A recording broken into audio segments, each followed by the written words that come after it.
Hello and welcome to Tochnyi Weekly, the show that gets behind the headlines to discuss the Russian invasion of Ukraine.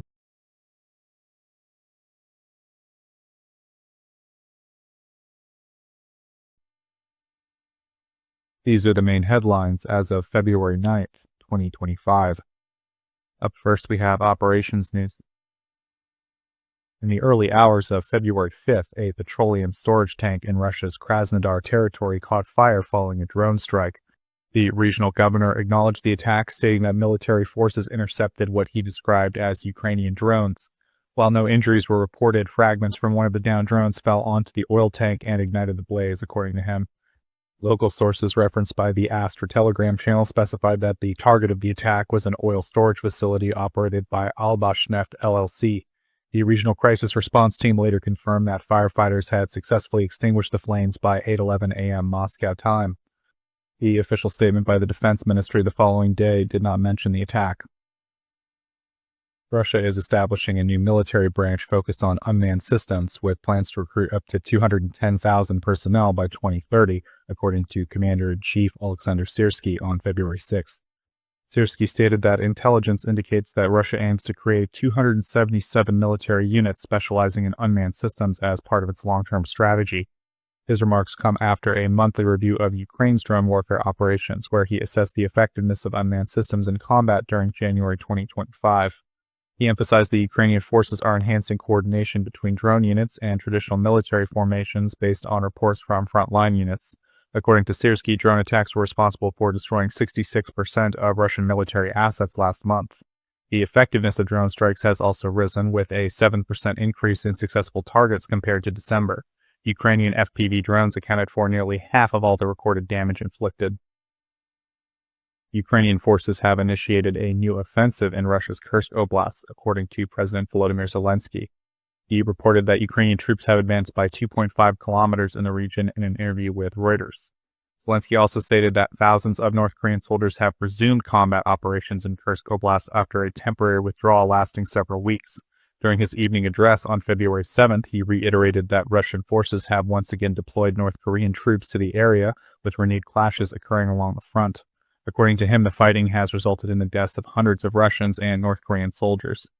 A recent report from Reuters also suggested that North Korean missiles, which have been used in Russian strikes against Ukraine, have shown increased precision. Up next, we have economy and aid. On Thursday, Ukraine received its first batch of Mirage 2000 fighter jets from France, marking a significant addition to its air force alongside the Western-supplied F-16s delivered last year. French Armed Forces Minister Sébastien Lecornu confirmed the arrival and stated that Ukrainian pilots flew the jets into the country after undergoing extensive training in France. He emphasized that the aircraft would now contribute to Ukraine's air defense efforts. The Ukrainian Ministry of Defense shared an image of a Mirage 2000 in Ukrainian colors taking off, accompanied by the caption, "Already in Ukraine." The introduction of Western jets enhances Ukraine's ability to operate NATO standard weapons, including Scalp and Storm Shadow cruise missiles, guided bombs, and air-to-air missiles widely available among allied nations. The Netherlands, Denmark, and Norway provided F-16s in 2023, with additional deliveries expected from the Netherlands. The French president initially announced the Mirage 2000 transfer plan in June, but did not disclose specifics at the time. According to an October budget document from France's National Assembly Defense Committee, a total of 6 Mirage 2005 jets were allocated for Ukraine. The first delivery included 3 aircraft equipped with MBDA Mica air-to-air missiles, Scalp cruise missiles, and Safran AASM hammer-guided bombs.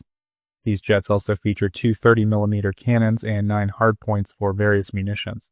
While the Mirage 2005 was originally designed for air superiority, the aircraft sent to Ukraine were upgraded for air-to-ground operations and enhanced resistance to electronic warfare. In contrast, France's Mirage 2000D is primarily used for ground attack missions. The Mirage 2000 has a long operational history, having first taken flight in 1978, with an air defense variant entering French service in 1984. Manufactured by Dassault Aviation, around 600 units have been produced, nearly half of which were exported to countries such as Brazil, the United Arab Emirates, Greece, and Taiwan. Ukraine has also received a new shipment of F-16 fighter jets from the Netherlands, further bolstering its air force as it continues to modernize its aerial capabilities. The delivery was confirmed by Defense Minister Rustam Umerov through the Ministry of Defense's press service and reiterated by President Volodymyr Zelensky during a briefing in Kyiv on February 6th. Bulgaria is set to receive approximately 500 million euros from Ukraine's largest international donors as compensation for its military assistance to Kyiv, according to a report by Euroactiv on February 7th. Bulgarian Defense Minister Atanas Zaprianov emphasized that by supporting Ukraine, Bulgaria is also reinforcing its own security. The country has already secured 174 million euros from Denmark through 2 military aid contracts. Authorities anticipate that soon an additional 300 million euros from the United States and the European Commission will further offset the cost of supplying military equipment to Ukraine. Bulgaria has been sending older Soviet-era weapons and equipment to Ukraine while using the financial compensation from NATO and EU partners to invest in modern Western weaponry. The government has delivered 6 military aid packages so far, including ammunition, armored vehicles, and non-functional air defense missiles that can be salvaged for spare parts. While Bulgaria does not disclose the exact details of its military shipments, a large portion reportedly consists of munitions and missiles for Ukraine's S-300 air defense systems. In 2024, Bulgaria also transferred 150 armored vehicles and Soviet-era Gvozdika self-propelled howitzers.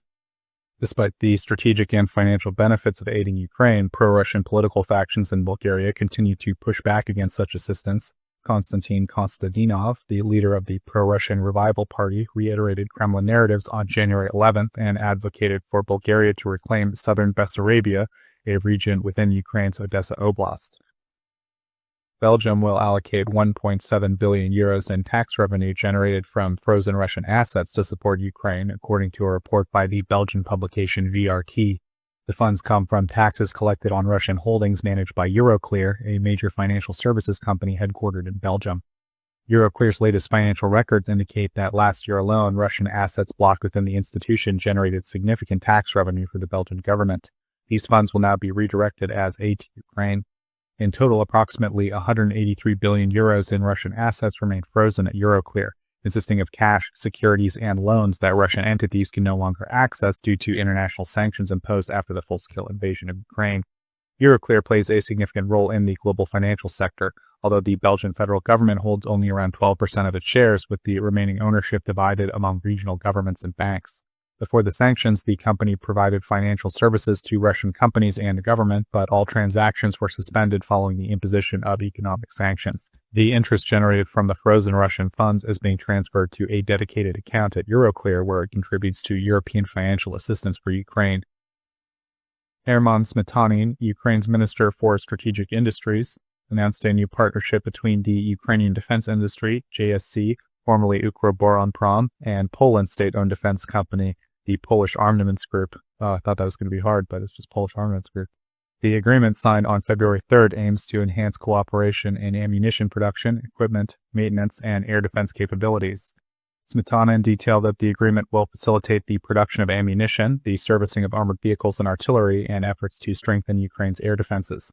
Both parties intend to explore financial mechanisms that provide access to resources under the European Defense Strategy and the European Defense Industrial Program. The minister emphasized the urgency of this cooperation, highlighting Ukraine's critical need for explosives, essential components, and broader industrial collaboration to sustain its military efforts. The Japan International Cooperation Agency and Kakuichi, a major Japanese manufacturer of warehouses and garages, are collaborating with Ukraine to introduce nanobubble technology aimed at enriching the soil with oxygen. The initiative is being facilitated by Ukraine's State Agency for the Development of Land Reclamation, Fisheries, and Food Programs. Kakuichi is recognized for its expertise in nanobubble systems and has supplied Ukraine with 3 nanobubble generators as part of a pilot project. These devices are scheduled for installation in Kyiv, Odessa, and Poltava Oblasts by the end of February. Each generator is designed to irrigate approximately 1 hectare of farmland, allowing for a controlled evaluation of the technology's impact. The primary advantage of nanobubble irrigation is its potential to eliminate reliance on chemical fertilizers. By infusing water with oxygen at a microscopic level, the system promotes soil regeneration and plant growth in a sustainable manner. Ukrainian officials believe that this approach could be instrumental in rehabilitating farmland damaged by the ongoing war. Although research on Ukrainian soils is still in the preliminary phase, officials express optimism that Japanese nanobubble technology will contribute significantly to restoring Ukraine's agricultural productivity. On February 6, 2025, Ukraine marked a significant milestone in its energy sector by exporting biomethane for the first time. The Energy Customs of the Ukrainian State Customs Service completed the initial customs declaration for a biomethane shipment transported via pipeline to Europe, according to an official statement from the agency's press service. The development opens new possibilities for Ukraine's agricultural and bioenergy industries. Biomethane is derived from organic waste and not only supports sustainable farming practices, but also strengthens the country's position as a potential key supplier for renewable energy to the European market. The first shipment to the European Union consisted of 67,000 cubic meters of biomethane. Ukrainian Energy Minister German Galushenko highlighted the country's commitment to becoming a dependable provider of clean energy for Europe. He stated that biomethane exports will play a crucial role in Ukraine's evolving energy market, aligning with broader efforts to modernize their natural gas sector. Ukrainian authorities have structured connection and transportation tariffs for biomethane producers to match those of natural gas suppliers, ensuring a streamlined integration into the country's gas transmission network. Biomethane is sort of an alternative to natural gas, so it makes sense to regulate it that way. The shutdown of the Pokrovskoye mining group, which I mentioned a few weeks ago, including the Pokrovskoye coal due to frontline developments, will be offset by importing coal from Metinvest mining operations in the United States. Denis Sakva, a senior analyst at Dragon Capital, discussed the shift during a podcast hosted by the Center for Economic Strategy, where he examined the impact on the metallurgy sector and the broader economic consequences of losing Pokrovsk in the Donetsk region. Sakva explained that Pokrovskoye coal played a crucial role in Ukraine's steel production, being the primary domestic supplier of high-quality coking coal in 2023. With the increased demand for steel in 2024, imports had already been rising, and companies such as ArcelorMittal had been sourcing coking coal and coke from abroad. The mine previously produced 2.5 million tons of coal concentrate annually, a volume that must now be replaced through imports. Metinvest owns coal mining assets in the U.S. through the United Coal Company, but transporting coal from these facilities to Ukraine adds logistics expenses and increases the strain on ports and rail networks. Additional imports will come from Europe, with ArcelorMittal Kryvyi Rih also securing coal supplies internationally. Pokrovskoye coal had been a major economic contributor, generating around 4 billion hryvnia in profit in the first half of 2024 and paying 700 million hryvnia in taxes and royalties.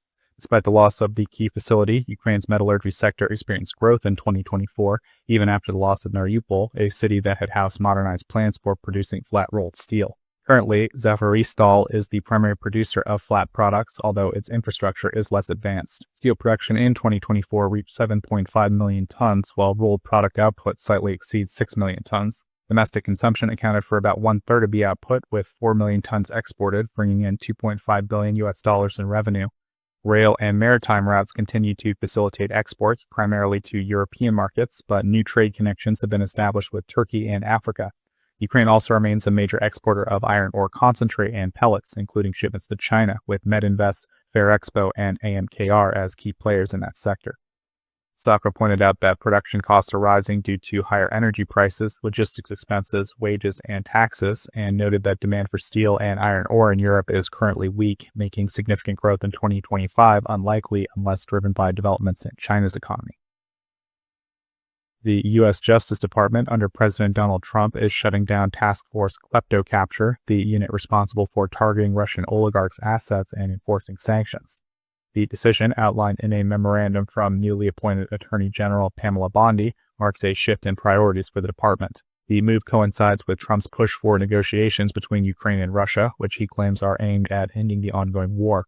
The memorandum, dated for February 5th, states that attorneys assigned to the task force will return to their previous positions, while resources previously dedicated to combating kleptocracy will be redirected toward fighting drug cartels and transnational criminal organizations. In her statement, Bondi argued that addressing organized crime and drug trafficking, particularly the distribution of fentanyl, should take precedence. She stressed that the Justice Department will intensify efforts to dismantle criminal networks, working in coordination with the Department of Homeland Security. Task Force Kleptocapture was launched in March of 2022 following Russia's full-scale invasion of Ukraine, with a primary focus on enforcing U.S. sanctions against Russian elites. While investigations initiated by the task force are expected to continue, Reuters reports that they will no longer be managed centrally from the Justice Department's headquarters, potentially leading to a slowdown in enforcement actions against Russian financial interests. Russia attempted to exploit the Akkuyu nuclear power plant project in Turkey in 2022 to create a concealed offshore dollar reserve, allowing Moscow to bypass Western sanctions, according to the Wall Street Journal, which cited sources familiar with the plan. The scheme reportedly involved high-ranking Russian officials, including the Bank of Russia Governor Elvira Nabiullina and Turkish officials within President Erdogan's inner circle, particularly Turkish National Intelligence Chief Ibrahim Kalin. The plan centered on Gazprom Bank, one of Russia's largest banks, which was not under U.S. sanctions at the time. The bank was set to provide a $9 billion loan for the construction of the Kyiv nuclear power plant, a project being developed by Rosatom, Russia's state atomic energy corporation. According to the Wall Street Journal, the funds were intended to move through two major American financial institutions, JP Morgan and Citigroup, before being deposited into an account in Turkey's state-owned Ziraat Bank. From there, the money would have been redirected to Russian company accounts within the same bank, effectively allowing Moscow to circumvent direct sanctions through the U.S. financial system. This arrangement would have allowed Russia to maintain a dollar reserve outside of its jurisdiction while avoiding detection. Turkey, in turn, had an incentive to participate due to its economic struggles and urgent need for foreign currency to stabilize its economy amid soaring inflation. By mid-2022, Russia had already transferred over $5 billion to Turkey as part of the operation. However, this quickly drew scrutiny from the U.S. Department of Justice, which intervened to block an additional $2 billion transfer through JP Morgan. These funds were subsequently frozen, and in 2024, U.S. prosecutors began considering their confiscation through a civil lawsuit. However, the Biden administration ultimately halted the legal action due to concern that seizing the funds could damage diplomatic relations with Turkey. Western ship owners have profited over $6 billion through the sale of aging oil tankers that are now part of Russia's shadow fleet, an investigation by Follow the Money and a coalition of international journalists have found. These vessels are being used to circumvent Western sanctions designed to limit Moscow's ability to export oil, a major revenue source for financing military operations against Ukraine. While the European Union prohibited direct sales of ships to Russian entities in late 2023, the fleet continues to operate through intermediaries registered in jurisdictions such as India, the Seychelles, Hong Kong, and Vietnam. Greek ship owners were the most active sellers of these tankers, followed by British and German companies. One notable case is Greek shipping magnate Paris Kastidokostas Latsis, whose company Marla Tankers sold two vessels, Fos Picasso and Fos Da Vinci, for $84 million in late 2024. The buyer, Vietnam-based Phuong Dong Petrol Transportation, was already involved in shadow fleet operations. Within a month, both 250-meter tankers were documented loading Russian crude at the Baltic port of Ust-Luga, each carrying a cargo estimated at around $50 million. The Kyiv School of Economics estimates that over 600 vessels now make up the illicit fleet, facilitating around 70% of Russia's oil exports. Since the start of the war, Russian fossil fuel revenues have reportedly exceeded 800 billion euros. Industry analysts argue that ship owners were well aware of their vessel's ultimate destination. As demand surged, aging tankers doubled in price, incentivizing sales to Russian-linked buyers. Lloyd's List analyst Michelle Weiss-Bachmann remarked that nearly every tanker over 15 years old ended up in Russian trade, with the financial motivation being unmistakable. Western governments have intensified efforts to disrupt Russia's shadow fleet, sanctioning over 300 tankers. The U.S. has led the actions, blacklisting around 235 vessels, including 155 in the final days of the Biden administration. The EU has sanctioned 68 tankers. The EU sanctions envoy stated that European ship owners are now required to report sales to third countries and confirm their vessels do not undermine sanctions. However, Follow the Money identified at least 32 European-owned tankers sold to the shadow fleet after these regulations were introduced. A shipbroker speaking anonymously summarized the motivation behind the transactions as an investor is only interested in one thing, and that is money. The ethical line is very thin. If it's allowed, they'll do it. Greek shipping companies led in total earnings, generating around $4 billion from the sales. British firms earned around $500 million from 22 tankers, while German companies collected around $200 million. Despite increasing regulatory pressure, sales of aging tankers to Russian-affiliated entities continue, ensuring that Moscow maintains access to global oil markets despite Western sanctions.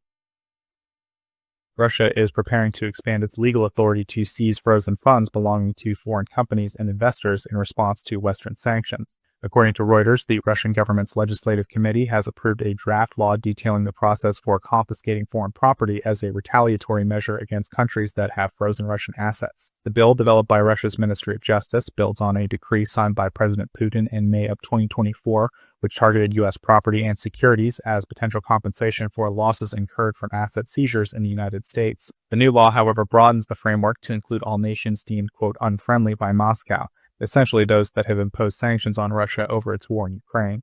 Under the proposed legislation, Russian authorities, including the central bank, the prosecutor general's office, and other government agencies, would initiate legal action in arbitration courts to enforce asset seizures. The lawsuits would be directed against foreign governments that have frozen Russian assets, essentially making state entities the defendants in these cases. One key focus of the law is Type C accounts, which hold foreign investor funds that have been blocked in Russia unless the government grants a specific waiver. A source familiar with the bill's development suggested that these accounts could be targeted for confiscation, potentially impacting a wide range of investors, from private individuals to major U.S. investment funds. Collectively, billions of dollars remain frozen in these accounts, and the law proposes a significant escalation in Russia's economic standoff with the West. Also, for some reason, foreign investment in Russia has continued to decline sharply, reaching its lowest level in 15 years as of October 2024, according to the Moscow Times, citing data from the Central Bank of Russia. In the first 9 months of 2024, foreign investors withdrew an additional $44 billion in direct investments from Russia's real sector, reducing the total foreign investment volume to $235 billion. This follows significant capital flight in previous years, with $80 billion in direct foreign investment leaving Russia in 2023, and an even larger outflow of $138 billion in 2022, the first year of the full-scale invasion. Since the start of the full-scale invasion, Russia's total FDI stock has dropped by nearly half, falling from nearly $500 billion before 2022 to $262 billion by late 2024. Despite President Putin's assurances of maximum openness to investors from BRICS nations, the central bank's data indicates no significant influx of capital. China, Russia's largest trading partner, has actively limited its investments in the country despite Putin's claims of a strategic partnership. Beijing has prohibited Chinese firms from investing in Russia's oil and gas sector, declined to finance the Power of Siberia 2 gas pipeline project, and instructed its automakers not to establish manufacturing plants in Russia. And lastly, we have international relations. The nation of Azerbaijan has officially informed Russia that it is terminating the activities of Tochnyi, the Russian federal agency responsible for cultural and humanitarian cooperation within its borders. The Azerbaijani news agency Report cited sources familiar with the matter, marking another significant diplomatic rift between Baku and Moscow. The decision follows the December 25th downing of Azerbaijan Airlines Flight 8243 near Aktau, Kazakhstan, by a Russian missile. The incident resulted in 38 fatalities. Azerbaijani authorities accused Russia of shooting down the aircraft using an air defense system, a claim which Moscow has denied. President Aliyev demanded accountability, compensation, and an admission of responsibility from Russia.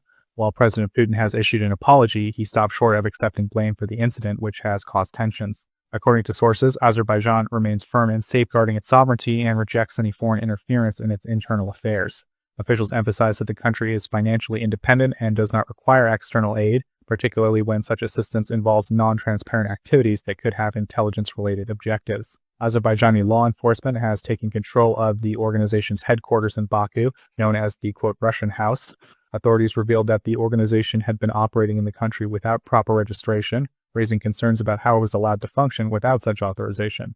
Minval, an Azerbaijani news outlet, reported that an investigation may be required to determine the reasons behind the oversight. Tochnyi, formerly known as the Federal Agency for the Commonwealth of Independent States Affairs, Compatriots Living Abroad, and International Humanitarian Cooperation, was established in 2008 to foster Russia's influence in post-Soviet states and beyond. The agency operates in 80 countries and reports directly to the Russian president. While it officially promotes cultural and humanitarian ties, it has been linked to pro-Russian rallies, propaganda campaigns, and possible intelligence operations in Europe. In Ukraine, Tochnyi was operated through the Russian Center for Science and Culture in Kyiv before its closure, and it actively promoted Kremlin narratives, including a revisionist history that labeled Ukraine's national poet Taras Shevchenko as a, quote, Russian-Ukrainian figure. In April 2021, President Volodymyr Zelensky imposed sanctions against the agency. Following Russia's full-scale invasion, the European Union sanctioned the organization, identifying it as a key tool in Moscow's soft power and hybrid warfare strategy. The EU determined that the agency functions as an umbrella organization, supporting networks of pro-Russian influence agents, funding propaganda campaigns, and advancing Kremlin-backed narratives under the guise of cultural cooperation. And last item for this week, Russia's naval presence in the Mediterranean appears to be coming to an end as its warships arrive at Syria's Tartus port for what seems to be an evacuation following the collapse of the Assad regime, according to The Telegraph. This withdrawal, combined with NATO's growing presence in the Baltic, marks a significant realignment in naval power dynamics in the Mediterranean.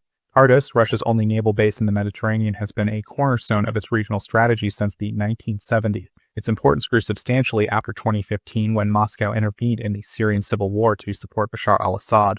Following Turkey's decision to close the Bosphorus Strait to foreign warships in 2022, the base became Russia's only access point for projecting maritime power in the Mediterranean. However, the loss of the port now forces Moscow to operate in the region solely through long-range deployments from distant home ports. The retreat follows a rebel offensive that forced Russian forces to fall back to the port and the Khmeimim air base in November. By late January, military equipment was being staged for removal after failed negotiations with Syria's new ruling faction to maintain access to the port. A report from the Royal United Services Institute, RUSI, suggests that the Russian Navy is now facing an uncertain future in the region, with analysts referring to it as a homeless Russian Mediterranean fleet. Potential alternatives for relocation remain limited.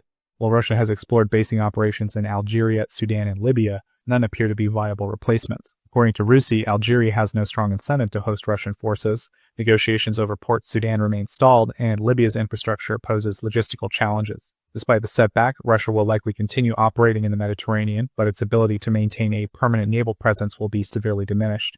The withdrawal from Tartus coincides with Moscow's weakening position in the Baltic Sea, where NATO's expansion through Finland and Sweden has further constrained Russia's maritime operations. The Baltic has effectively become a NATO-controlled zone, complicating any Russian naval movement from its Arctic bases towards southern European waters, which would require passing through multiple strategic choke points. And that's it for the main headlines this week. We will now move to the next segment. So the next segment up is going to be GAU, Germany to Ukraine. It's a pre-recorded segment, and I will play it right now. Hello guys, as always, I will now present this week's most important news from Germany regarding Ukraine. This week, I don't have a lot to present, so this will be a short segment. We are starting with a 22-ton lorry load consisting of medical items, hospital beds, printers, monitors, pet food, sports shoes, light bulbs, a massive set of BVB t-shirts, and much more by the German city of Dortmund and the local organization Grenzenlose Wärme e.V. to the Ukrainian city of Sutomir. The transport started on Tuesday and followed 2 transports from Dortmund to Sutomir, which happens last month, where 2 canteen kitchens worth 120,000 euros for the reconstruction of destroyed schools and 48 generators for the emergency power supply during power outages were donated. On Friday, co-financed by the German government, more than 70 households of Wysokopilya received another batch of firewood from the Support Kherson Charity Fund. Solid fuel is being donated to Ukraine on a regular basis, and it was only in November 2024, so a couple of months ago, that Germany actually increased its humanitarian aid budget by 200 million euros to finance additional solid fuel like firewood, among other things. And that's it for my segment, so back to you, Joseph. On behalf of the brave,